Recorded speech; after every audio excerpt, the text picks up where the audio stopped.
going to roll the towel behind Simon's spine, and what that will actually do is allow him to move his scapula back a little bit. Okay? Right. And what I'm now going to do is I'm going to move Simon's humerus back. We'll keep it adducted. And I'm going to support his arm as I do it. But I'm not going to support his arm from below. What I'm actually going to do is get control of this arm. Response from patients. So what I'm actually doing by taking control of this and holding it is that I'm reducing that capsular stretch a little bit. Okay? And if we get this right into the side and reduce the capsular stretch, it goes further towards where it should be normally. It's often really a lot more comfortable for the patient. So this is what I call the analgesic position.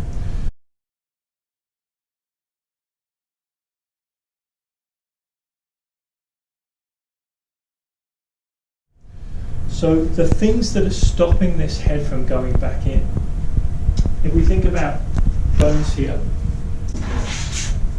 we're in a subcoracoid position here, and what we actually need to do with the humeral head is move it anteriorly, laterally, and superiorly so it can go back in here. Now, one of the things that's stopping it moving laterally is the glenoid rim itself.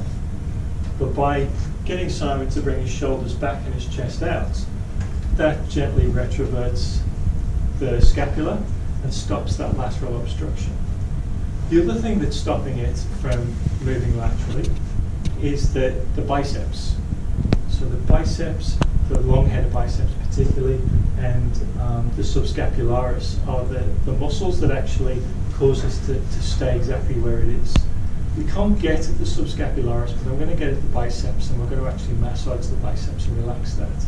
The idea being is that if we remove the obstructive path of the glenoid rim, and then we remove the dynamic spasm of the muscle of the biceps tendon, then this should just slide back in. Okay? So that's what we're aiming for. That's how we're going to do it. So I'm going to get control of this. I'm going to go right down next to Simon. I'm going to get you to relax as much as you can. Shoulders out, chest back. Great. I'm going to get you to pop your hand up on my shoulder. And I'm going to just flick my hands so I've now got that control on this side. I'm going to very gently relax here and here. That really is general relaxation, not doing anything specific.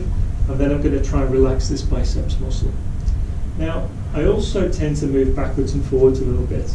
And the reason for that is that as you move backwards and forwards, as the head goes up just onto the rim itself, it provides a tiny little bit of momentum to allow the articular surfaces to glide over each other.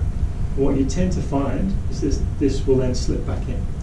So you can tell, once this biceps is completely relaxed, I'm quite close here and I can't see exactly whether or not Simon's still adducted and whether he's in a good position. Can you guys see? Is he in a good position still? Okay. So I'm happy this position, happy he's completely relaxed, and this will either slide in or it won't. Okay?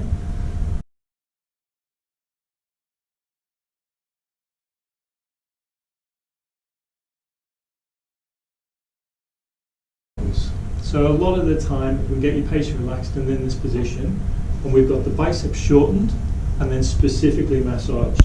So we are trying to relax the biceps in two different ways. One, by shortening it, and two, by massaging it here. And once that happens, the humeral head will slide back over. Okay?